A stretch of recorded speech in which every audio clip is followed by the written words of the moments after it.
নূর কখনোই দেশের বাইরে চিকিৎসা নিতে চাননি। মূলত নুরুল হক নূর যে গুরুতর আহত হয়েছে, রক্তাক্ত হয়েছে, সেটিকে থামাচাপা দেওয়ার জন্য সরকারের পক্ষ থেকে বিদেশে নেওয়ার ঘোষণা দেওয়ার পরেও আমরা দেখলাম এক ধরনের গড়িমসি করা হচ্ছে। নুরুল হক নূর আজ 17 দিন ধরে হাসপাতালের বিছানায় কাতরাচ্ছে।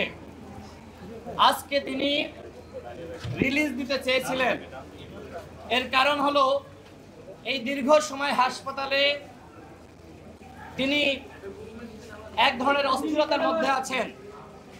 হাসপাতালে দীর্ঘ সময় থাকা একজন জাতীয় নেতার জন্য কতটা বেদনাদায়ক সেটি আশা করি আপনারা বোঝেন।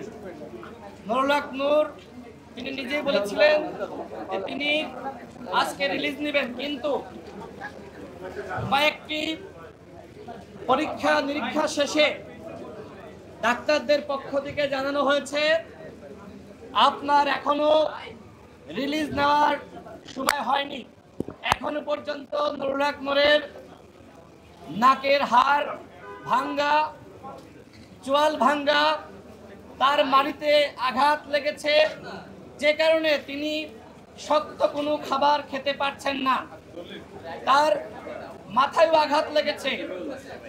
সামগ্রিক বিবেচনায় অন্তর্বর্তীকালীন সরকারের প্রধান মাননীয় প্রধান উপদেষ্টা তিনি বলেছিলেন নুরুল হক নূরকে উন্নত চিকিৎসার জন্য দেশের বাইরে পাঠানো হবে। কিন্তু আমরা লক্ষ্য করলাম সরকারের পক্ষ থেকে এক ধরনের গড়িমসি করা হলো। কেন, কি কারণে? প্রধান উপদেষ্টার উপরে কোনো চাপ আছে কিনা, কোনো একটি মহল বা পক্ষ এরকম কিছু বুঝাতে চাচ্ছে কিনা যে নুরুল হক নূর সুস্থ হয়ে উঠছেন, অথবা দেশের বাইরে নিলে এই যে নুরুল হক নূর গুরুতর আহত হয়েছে সেইটা আন্তর্জাতিক মহলের কাছে প্রকাশিত হতে পারে। আমাদের কাছে সেই জায়গা থেকে সন্দেহ লাগছে। মূলত নুরুল হক নূর যে গুরুতর আহত হয়েছে, রক্তাক্ত হয়েছে, সেটিকে থামাচাপা দেওয়ার জন্য সরকারের পক্ষ থেকে বিদেশে নেওয়ার ঘোষণা দেওয়ার পরেও আমরা দেখলাম এক ধরনের গড়িমসি করা হচ্ছে। নুরুল হক নূর কখনোই দেশের বাইরে চিকিৎসা নিতে চাননি। আমরা দলগতভাবে সিদ্ধান্ত নিয়েছিলাম, যেহেতু আওয়ামী লীগের আমলে নুরুল হক নূর একাধিকবার হামলার শিকার হয়েছে, যেভাবে তাকে রক্তাক্ত করা হয়েছে সেটি আপনারা সকলেই দেখেছেন। সুতরাং তার উন্নত চিকিৎসার জন্য সিঙ্গাপুরে অথবা লন্ডনে বা জার্মানিতে পাঠানো দরকার। কিন্তু সরকারের যে গড়িমসি সেটি অত্যন্ত হতাশাজনক, যে কারণে আমরা মনে করি, আমাদের দল মনে করে নুরুল হক নূরকে যদি বিদেশে চিকিৎসার জন্য নিতে হয় সেটি আমাদের দলের পক্ষ থেকে নেওয়া হবে। সরকারের দয়ার উপরে আমরা আর নির্ভর করতে চাই না।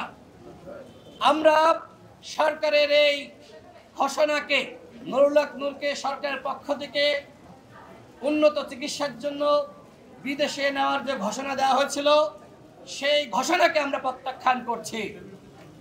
আমরা আমাদের দলের পক্ষ থেকে উন্নত চিকিৎসার জন্য নুরুল হক নূরকে দেশের বাইরে আমরা পাঠাবো। যদিও নুরুল হক নূর বলেছেন তিনি বাংলাদেশের চিকিৎসা ব্যবস্থার উপরে আস্থা রেখে তিনি দেশেই চিকিৎসা নিতে চান। প্রিয় সাংবাদিক ভাইরা, এই ঘটনার 17 দিন অতিবাহিত হতে যাচ্ছে। এখনো পর্যন্ত সেনাবাহিনীর যারা এই ঘটনার সাথে সম্পৃক্ত, পুলিশের যারা এই ঘটনার সাথে সম্পৃক্ত, কাউকে এখনো পর্যন্ত গ্রেপ্তার করা হয়নি, তাদের বিরুদ্ধে কোনো ব্যবস্থা গ্রহণ করা হয়নি। এই ঘটনার স্পষ্ট ভিডিও রয়েছে, সিসিটিভি ফুটেজ রয়েছে, কিন্তু তারপরেও এখনো পর্যন্ত সেনাবাহিনী এবং পুলিশ বাহিনীর যারা এই ঘটনার সাথে সম্পৃক্ত তাদের বিরুদ্ধে ব্যবস্থা গ্রহণ না করা আমাদের মধ্যে এক ধরনের সন্দেহ এবং সংশয় সৃষ্টি করেছে আদৌ এই ঘটনার বিচার হবে কিনা। আমরা বরাবরই বলছি এই ঘটনাকে কেন্দ্র করে পুরো সেনাবাহিনী এবং পুরো পুলিশ বাহিনীকে আমরা দোষারোপ করছি না।